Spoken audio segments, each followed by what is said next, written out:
आप सभी स्टूडेंट का स्वागत है आज की इस क्लास में। आज की क्लास में हम पढ़ रहे हैं सेकेंड ईयर का हिंदी भाषा। बीए, बीकॉम, बीएससी, बीएचएससी वाले सभी विद्यार्थियों के लिए हिंदी भाषा सेकेंड ईयर का यही प्रश्न पूछा जाएगा। आइए देखते हैं इसमें कौन कौन से प्रश्न आएंगे और इसमें हमारे पाठ्यक्रम कौन कौन से हैं। इसमें आपको 3 खंड मिलेंगे। का पहला प्रश्न जो है यहाँ पाठ 1 चोरी और प्रायश्चित पढ़ेंगे, जिसे महात्मा गांधी द्वारा लिखा गया है। खंड का पाठ 1 चोरी और प्रायश्चित।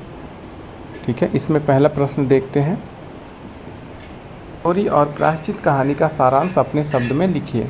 तो हमें चोरी और प्रायश्चित कहानी का सारांश लिखना है, या फिर प्रश्न इसमें एक और प्रश्न आता है, चोरी और प्रायश्चित पाठ के माध्यम से महात्मा गांधी के स्वभाव की विशेषताओं का वर्णन कीजिए या विशेषताएं स्पष्ट कीजिए। चोरी और प्रायश्चित निबंध का उद्देश्य लिखिए। गांधी की आत्मकथा चोरी और प्रायश्चित पाठ का महत्वपूर्ण अंश है, इसके उद्देश्यों पर प्रकाश डालिए। या फिर चोरी और प्रायश्चित कहानी में महात्मा गांधी ने किन नैतिक मूल्यों की स्थापना की है। तो इस तरह के यदि आपको प्रश्न देखने को मिलेंगे तो आप इसका उत्तर कैसे देंगे, आइए जानते हैं। गांधी जी जब 13 वर्ष के थे उस समय एक रिश्तेदार के साथ उन्हें बीड़ी पीने का शौक़ लगा। उनके काका जी को बीड़ी पीने की आदत थी। उन दोनों ने काका जी द्वारा फेंके गए बीड़ी के ठूठ को चुरा कर पीने लगे। बीड़ी के ये ठूठ हर समय नहीं मिलते थे और उनमें से ज़्यादा धुआं भी नहीं निकलता था। अतः बीड़ी खरीदने की इच्छा हुई, लेकिन पास में पैसा नहीं होने के कारण नौकर की जेब में से पैसे चुराकर बीड़ी खरीदने लगे। खरीदे गए बीड़ी को संभाल कर कहाँ रखा जाए, ये उन लोगों की समस्या थी, क्योंकि बड़ों के सामने में बीड़ी नहीं पी सकते थे। उन लोगों को अपनी पराधीनता खलने लगी और दोनों ने आत्महत्या करने का निश्चय कर लिया। अब समस्या यह थी कि आत्महत्या कैसे की जाए। उन लोगों ने किसी से सुना था कि धतूरे के बीज खाने से मृत्यु होती है, तो वे दोनों जंगल जाकर बीज ले आए, पर जहर खाने की हिम्मत नहीं हुई। फिर भी 2-4 बीज खाए और ज़्यादा खाने की हिम्मत नहीं हुई। दोनों मौत से डरने लगे और यह निश्चय किया कि क्यों न पराधीनता ही सह ली जाए और आत्महत्या की बात भूल जाए। धीरे धीरे बीड़ी चुराकर पीने तथा नौकर के पैसे चुराकर बीड़ी खरीदने और फूकने की आदत भूल गए। गांधी जी ने यह माना कि यह आदत गंदी है और हानिकारक है। गांधी जी को बीड़ी पीने की इतनी लत लग गई कि बीड़ी खरीदने के चक्कर में उनके सिर पर लगभग 25 रुपये का कर्ज हो गया। इस कर्ज को अदा करने के लिए उसने दूसरी चोरी की, जिसे वे अधिक गंभीर मानते हैं। दूसरी चोरी के समय गांधी जी की उम्र 15 साल रही होगी। यह चोरी अपने भाई के सोने के कड़े के टुकड़े की थी। चोरी करके कर्ज को अदा कर दिया, पर गांधी जी के लिए यह बात असहनीय हो गई। उन्होंने दृढ़ निश्चय किया कि आगे कभी भी चोरी नहीं करूँगा। उनके अंतरात्मा से आवाज़ आने लगी कि पिताजी के सामने अपना दोष स्वीकार कर लेना चाहिए, पर उसकी जीभ ना खुली।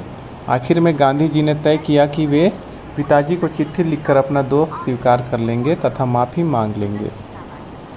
गांधी जी ने चिट्ठी में सारा दोष स्वीकार करके सज़ा मांगी और भविष्य में ऐसा अपराध न करने की प्रतिज्ञा की। उसके पश्चात कांपते हाथों से चिट्ठी पिताजी के हाथ में दे दी। पिताजी चिट्ठी पढ़ी, उनके आँखों में मोती की बूंदें टपक रही थी। गांधी जी को आत्मसंतुष्टि हुई कि उन्होंने चोरी का अपराध स्वीकार कर सच्चा प्रायश्चित किया। गांधी जी ने अपनी गलती को अंतर्मन से स्वीकार कर एक आदर्श नैतिक मूल्यों की स्थापना की।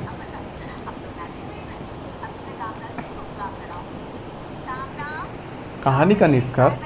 महात्मा गांधी के अनुसार चोरी एक अपराध है।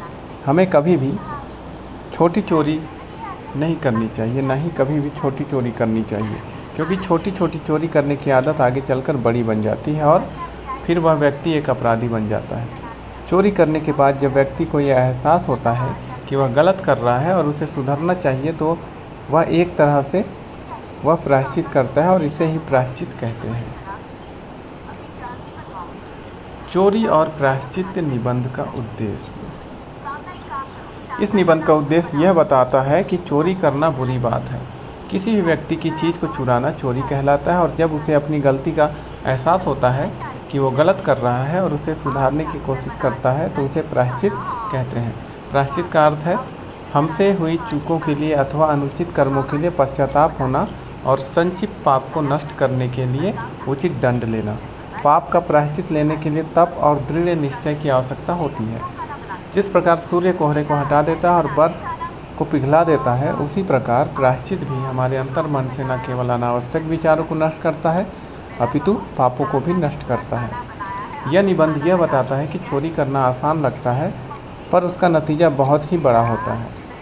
इससे सिर्फ हमें नुकसान ही होता है, इसलिए हमें अच्छी आदतें डालनी चाहिए, बुरी आदतें और बुरे लोगों से दूर रहना चाहिए। चोरी एक लत की तरह है, एक बार लग जाए तो बहुत मुश्किल से छूटती है। इससे निकलने का एकमात्र रास्ता यही है कि अपनी गलती को स्वीकार करके प्रायश्चित करना। अतः प्रायश्चित ही एक ऐसा साधन है जिससे साधक को व्यक्तिगत स्वरूप की अर्थात व्यष्टि तथा सामूहिक स्वरूप की अर्थात समष्टि चूकों के दुष्परिणाम घटाने में सहायक होती है। तो इस तरह से हमारा प्रश्न 1 कंप्लीट हुआ। एक और प्रश्न आता है, प्रश्न 2। प्रश्न 2 है, चोरी और प्रायश्चित पाठ में महात्मा गांधी के अनुसार सच्चा प्रायश्चित किसे कहते हैं? महात्मा गांधी के बचपन की बुरी आदतों और उसके प्रायश्चित पर चोरी और प्रायश्चित निबंध के आधार पर प्रकाश डालिए, अथवा प्रायश्चित के संबंध में गांधी जी के मंतव्य को स्पष्ट कीजिए। गांधी जी की दृष्टि में प्रायश्चित क्या है? प्रायश्चित क्यों किया जाना चाहिए? चोरी और प्रायश्चित कहानी के आधार पर समझाइए। तो इस तरह के यदि प्रश्न होंगे तो इसके उत्तर आप कैसे लिखेंगे, आइए जानते हैं। प्रायश्चित के संबंध में गांधी जी का मंतव्य यह है कि स्वेच्छापूर्वक अपना दोष स्वीकार कर दंड भुगतने को तैयार रहना। जो मनुष्य अधिकारी के सम्मुख स्वेच्छा से और निष्कपट भाव से अपना अपराध स्वीकार कर लेता है और फिर कभी वैसा अपराध न करने की प्रतिज्ञा करता है, वह शुद्धतम प्रायश्चित है। प्रायश्चित के लिए तैयार हो जाने से यह सिद्ध होता है कि अपराधी को सच्ची सद्बुद्धि उपजी है, उसे वस्तुतः अपने किए गए गलती या चोरी पर दुख है। जो भी गलती किया उसका दंड वह बहादुरी से भुगतने को तैयार है। ऐसा कार्य बहादुर ही भविष्य में अपराध न करने की प्रतिज्ञा को निभा सकता है। मात्र शब्दांबर से ही अपना बचाव करना चाहता है, उसकी सच्चाई सर्वदा संदिग्ध है। माफ़ी मांगने के साथ भविष्य में न करने की बात आमतौर पर जीभ द्वारा कह दी जाती है, पर उसमें गहराई का पुष्ट तभी माना जा सकता है जब पश्चाताप के साथ प्रायश्चित भी जुड़ा हुआ हो। प्रायश्चित के बिना क्षमा याचना का कोई महत्व नहीं रह जाता। गांधी जी ने भी बाल अवस्था में अपने द्वारा किए गए चोरी का प्रायश्चित पिताजी को चिट्ठी लिखकर सारा दोष स्वीकार किया तथा सजा भी चाहिए और भविष्य में फिर ऐसा अपराध न करने की प्रतिज्ञा की। प्रमुख प्रश्न उन दुष्कर्मों का है जो भूतकाल में बन पड़े हैं और जिनके लिए आत्मा कटोचती है और धिक्कारती रहती है। वस्तुतः यह आत्म प्रताड़ना ही शारीरिक मानसिक रोगों को उत्पन्न करती रहती है। उसी उद्विग्नता में मन चंचल बना रहता है, किसी अन्य कार्यों में मन नहीं लगता। यदि भोजन के साथ मक्खी पेट में चली जाए तो उल्टी कर देना एकमात्र उपाय है। इसी प्रकार भूतकाल में बन पड़े दुष्कर्मों का प्रायश्चित करके ही उनका समन समाधान किया जा सकता है। मनुष्य के किए हुए अपराध या दुष्कर्म ही सांसारिक सुख और आत्मिक प्रगति में प्रमुख बाधा बनकर खड़ी रहती है। पैर में कांटा लग जाने पर सारे शरीर को कष्ट होता है और नींद नहीं आती जब तक उसे बाहर ना निकाल लिया जाए। विषैला पदार्थ खा लेने पर पेट में जलन होती है, भारी कष्ट होता है और मृत्यु संकट सामने आ खड़ा होता है। वमन विरेचन द्वारा उसे जब तक बाहर न निकाला जाए तब तक वह संकट दूर नहीं होती।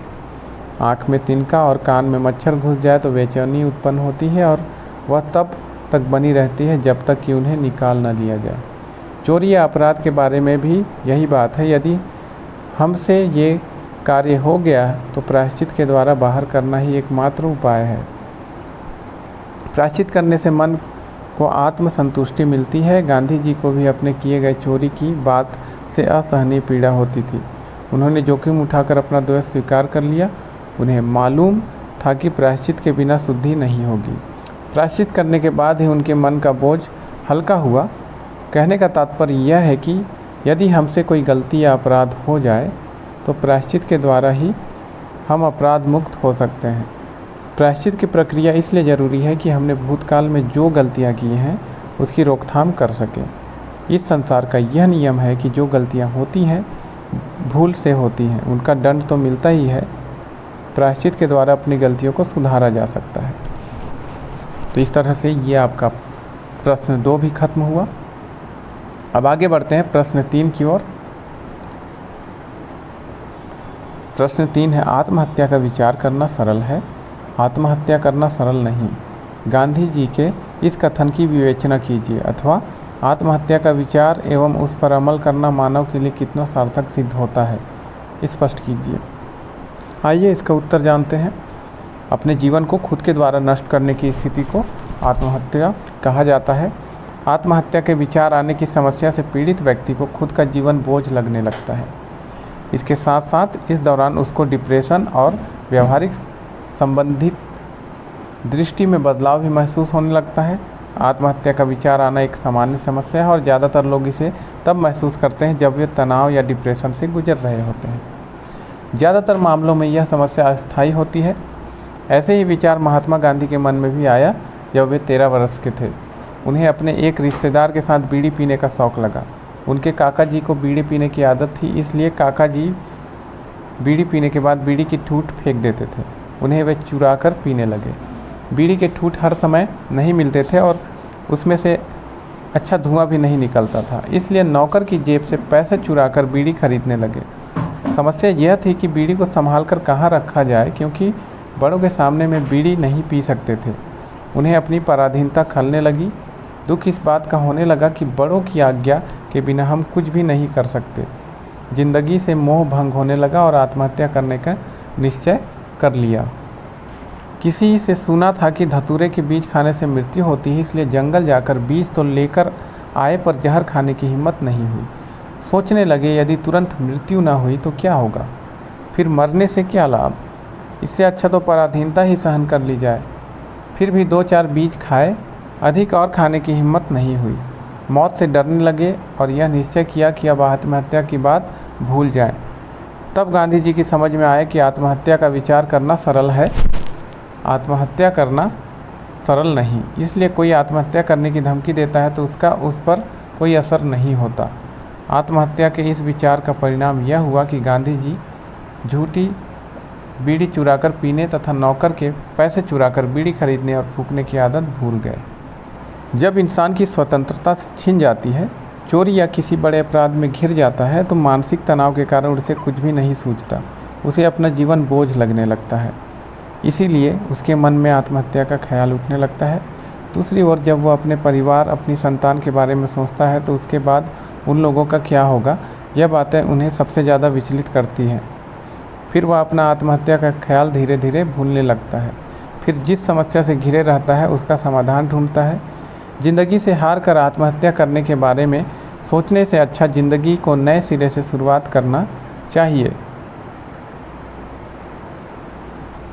जो लोग मुसीबत से हार कर आत्महत्या कर लेते हैं वे खुद को साबित करने का मौका गंवा देते हैं। यदि किसी कारण से ज़िंदगी बोझ लगने लगे तो आत्महत्या मत कीजिए, बल्कि अपनी गलती को एहसास कर उसमें सुधार कर जीवन के तरीके को बदलिए और खुश रहने का प्रयास कीजिए। तो इस तरह से हमारा यह प्रश्न भी कंप्लीट हुआ। अगले प्रश्न की ओर बढ़ते हैं। यहाँ पे अगला प्रश्न है, चोरी के संबंध में महात्मा गांधी के विचार क्या थे? चोरी और प्रायश्चित निबंध के आधार पर लिखिए। या फिर मोती की बूंदों के उस प्रेम बाढ़ ने मुझे बेद डाला। गांधी जी ने इस कथन को स्पष्ट कीजिए। गांधी जी के चोरी के दोषों को पिताजी ने किस प्रकार माफ़ किया, समझाइए। आइए इसका उत्तर जानते हैं। महात्मा गांधी जब 13 वर्ष के थे तब बीड़ी के ठूठ चुराने और इसकी सिलसिले में नौकर के पैसे चुराने के दोष की तुलना में उनसे चोरी का दूसरा दोष हुआ उसे वे ज़्यादा गंभीर मानते हैं। दूसरी चोरी के समय गांधी जी की उम्र महज 15 वर्ष थी। यह चोरी अपने मांसाहारी भाई के सोने के कड़े के टुकड़े की थी। उन पर मामूली सा लगभग 25 रुपये का कर्ज हो गया था। भाई के हाथ का कड़ा कटा, उनका कर्ज अदा हुआ, लेकिन यह बात गांधी जी के मन को कचोटने लगी। मन में असहनीय पीड़ा होने लगी। तब उन्होंने निश्चय किया कि भविष्य में कभी भी चोरी नहीं करेंगे। उसे लगा कि पिताजी के सम्मुख अपना दोष स्वीकार कर लेना चाहिए। इसी में उनकी भलाई है। पर जीभ नहीं खुली। उन्हें डर था कि पिताजी उन्हें पीटेंगे।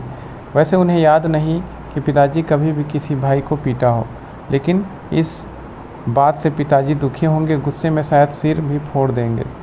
गांधी जी ने सोचा कि यह जोखिम उठाकर ही मुझे अपना दोस्त कबूल कर लेना चाहिए, नहीं तो मेरी पश्चाताप अधूरी रह जाएगी। अंत में गांधी जी ने तय किया कि चिट्ठी लिखकर दोस्त कबूल कर लिया जाए तथा क्षमा मांग लिया जाए।